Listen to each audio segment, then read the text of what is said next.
Grupo Amarillo presenta Arriero Catupirí.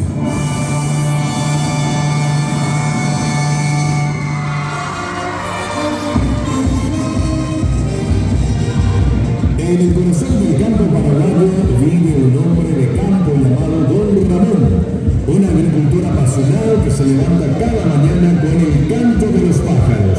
Su vida gira en torno a la tierra donde cultiva maíz y mandioca y cuida de sus vacas y ovejas, que son su orgullo y sustento. Sin embargo, su verdadera debilidad son los caballos. Cada vez que monta uno de ellos, siente que vuela libre por los vastos campos. A lo largo del día, Don Ramón trabaja con dedicación, arando la tierra y cuidando de sus animales. Pero al caer la tarde, su espíritu festivo despierta. Con el sol poniente, se reúne con sus amigos y vecinos para celebrar la vida.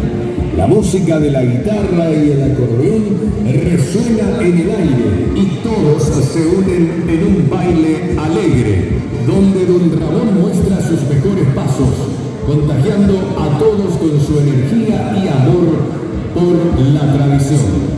Este cuadro folclórico captura la esencia de la vida rural en Paraguay, donde el trabajo duro se entrelaza con la alegría de celebrar, recordándonos que, a pesar de las dificultades, siempre hay un motivo para bailar y disfrutar de la compañía de quienes amamos.